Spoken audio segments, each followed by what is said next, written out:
الله لا إله إلا الله محمد رسول الله عليه صلاة الله. There are two purposes for gathering here today.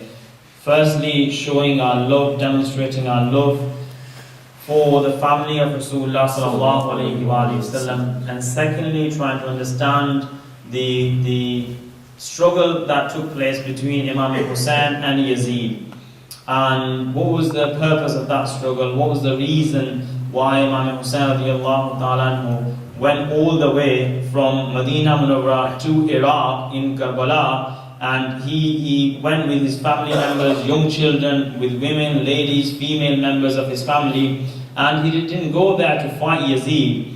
He went there because a lot of people from Iraq had written to him saying that there is no leader over us, so if you could please come to us and lead us against Yazid. And now, why were they so anti-Yazid? Why were they so against Yazid? It's because this is only, we're talking about 60 years after Hijrah, and in a way 50 years after the Prophet ﷺ passed away from this physical world. And within half a century, the landscape of the Muslim community, the way, the system that the Prophet ﷺ had brought, we call it Nizam-e-Mustafa, all of that was being altered. Because Yazid, for instance, firstly, one of the key issues against Yazid was, Yazid did not used to pray, and therefore he didn't lead in prayer. Because a ruler of the Muslims used to be the key imam, if you like, in a particular state, and obviously as the key leader. And then Qadi al-Qada, or the Mufti, Grand Mufti of that country, was also used to be imam, like the key imam, the central imams of a particular state. So Yazid had these bad habits, and therefore people were against him, but people had no courage to oppose Yazid, and therefore they were looking for some leader that could lead them. Now there were companions alive at that time as well, and a number of the sons and the family members of the companions, but they all understood, they all realized, all the Muslims, that the Prophet ﷺ had his own family members, and Imam Hussein radiallahu ta'ala was the leader from amongst all the family members and all the companions of Rasulullah ﷺ. And that's why they wrote to him rather than writing to anyone else. And in this we find the answer. Sometimes people say, well, why did only Imam Hussein go from Medina Munawwara to Iraq? Why didn't the other companions go with Imam Hussein radiallahu ta'ala? Because he didn't go firstly to fight, and secondly, they only wrote to him because they understood, all the Muslims understood, that he was the leader from amongst all the Muslims. Just like when the Prophet ﷺ was physically amongst them, then he was the leader. Then after him, Abu Bakr Siddiq radiallahu ta'ala, after him Umar Farooq, then after him Usman Ghani, and after him Ali karamallahu wajh, and then after him Imam Hassan radiallahu ta'ala anhum. All of these, and then after all of them passed away, it was Imam Hussein radiallahu ta'ala who was the leader amongst all the Muslims. And now when he went there, he obviously went there on an invitation, and he was expecting that we will talk to Yazid and we will try to make him see some sense. Now, at the same time, Yazid obviously was in so much in love with worldly power that he actually forgot the true teachings of Islam. And that's what happens. This is what Shaitan does to everyone. Because Shaitan was at one stage, obviously at one stage in his life, very close to Allah subhanahu wa ta'ala in terms of his worshipping Allah subhanahu wa ta'ala. But when he didn't do one thing which Allah subhanahu wa ta'ala told him to do, i.e.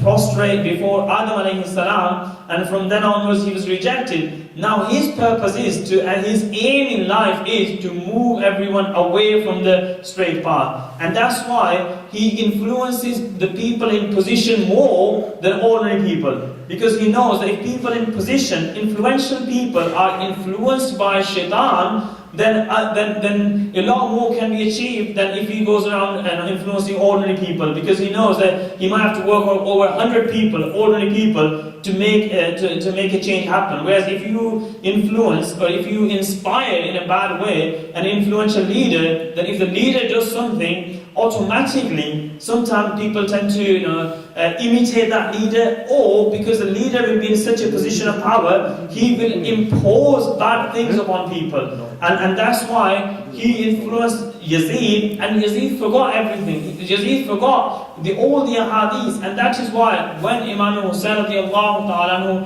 was in the battle of Karbala, he obviously didn't want to fight Yazid, and therefore he addressed everyone, all the people that were there, and he said to them, do you not remember that the Prophet ﷺ used to say about me and about Imam Hassan, his elder brother, radiallahu ta'ala anhuma, may Allah be pleased with them, that these two are my flowers in this world. That the Prophet ﷺ used to kiss them everywhere. That the Prophet ﷺ, they used to ride over Rasulullah ﷺ. And the Prophet ﷺ really was keen to highlight their status. And that is why you may have heard many times hadith, in one of the hadiths, Umar Farooq radiallahu ta'ala anhu, when he saw Rasulullah sallallahu alayhi wa sallam, in one hadith it is that Rasulullah sallallahu alayhi wa sallam was carrying Imam Hassan radiallahu ta'ala anhu on his shoulders. On another hadith, the Prophet sallallahu alayhi wa sallam was on his knees and on his hands. And Imam Hussain, so in a way, rather than standing in position, the Prophet ﷺ was on the ground with his knees and with his blessed hands on the ground. And Imam Hussain was riding it like a horse and was on Rasulullah ﷺ. Now people obviously understood the status of Rasulullah. That's why Umar Farooq said, oh Hussain, wow, look at you. You got such a great horse, you got such a beautiful ride. In other words, Hussain, you couldn't get a better ride, a better horse if you like, than Rasulullah sallallahu alayhi wa sallam giving you a ride. Then Rasulullah sallallahu alayhi wa sallam, he is the beloved of Allah. He is the cause of this world being created. He is the closest to Allah subhanahu wa ta'ala, and you are riding him. Now even before Umar Farooq could complete his sentence, Rasulullah sallallahu alayhi wa sallam said, Umar, you have obviously praised the horse, you have praised the mount, you have praised the transport, but have you not looked at the driver? Have you not seen who's riding it? Ni'mal Raqib, also praise the one who's riding it. In other words, if you want to please me, rather than saying, look what a great transport it is, what a great ride it is, say what a great rider Imam Hussain radiallahu ta'ala is.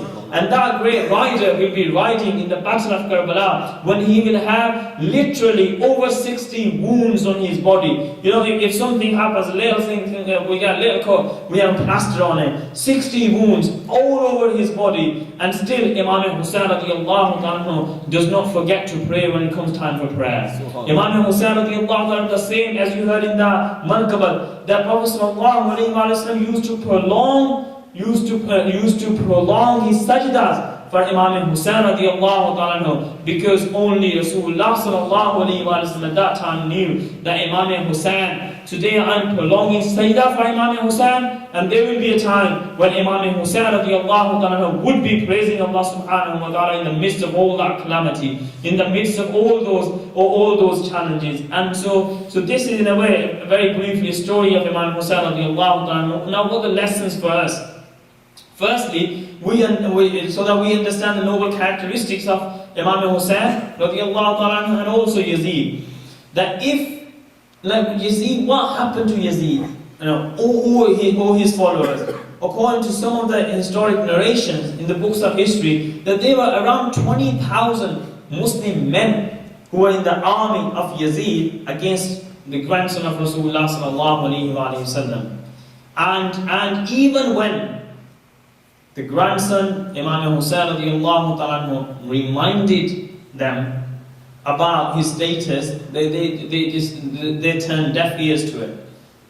Something wasn't going in, as if they got blinded by the worldly things. And what were the worldly things? Yazid said to Ibn Ziyad, I will make you a governor of a particular, it was very prosperous, economically prosperous province. He was already in a position of power, but Yazid allured him even more by saying, I will make you a governor of an economically prosperous state. So that was his, and that was his kind of allurement, that was his attraction. And because of that, he went blind. He became worldly blind.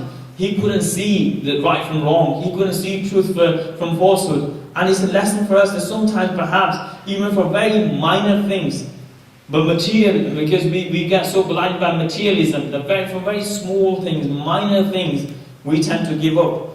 We tend to give up the teachings of Islam. We tend to forget everything. So it's a great reminder for all of us to remember that life is very short. After what happened to Yazid, he thought that if he gets rid of Imam Hussain radiallahu ta'ala, then he will be able to govern for 30 years till he dies. And he will have, because he thought and he perceived himself to be a leader of the Muslims until the rest of his life. And he thought that if he just removes Imam Hussain radiallahu ta'ala from the scene, then he will be able to govern for life. And that's what sometimes we also think, just a human being, just generally, wherever human beings are, that if I just do that, then perhaps I will be successful forever. But Yazid could only rule for 3 years after that. And even in those 3 years, he didn't have a peaceful day. He didn't have one peace, because obviously after Muslims found out what they'd done to Imam Hussain radiallahu ta'ala, Muslims from all over the Muslim world, they rebelled against Yazid, and there were all sorts of fights and everything, and very, very quickly they got rid of Yazid. And now Yazid developed a condition, an illness, in which basically a very bad state of affairs, that he couldn't survive due to his own internal illness. But actually, until this day and until the day of judgment, he only ruled for 3 years, and even those 3 years weren't peaceful for him. He couldn't really enjoy. He didn't get even one thing of what he aimed to achieve. But even until this day and until the day of judgment, people curse him. He is cursed everywhere. Because when you find in the hadith, Rasulullah sallallahu alaihi wasallam, one day, he was holding both of his sons, Imam Hassan and Imam Hussain, in his arms, and he prayed to Allah subhanahu wa ta'ala, saying, Ya Allah, I love these 2 children of mine. Ya Allah, you too love these 2 children of mine. And Ya Allah, those who love them, you also love them as well.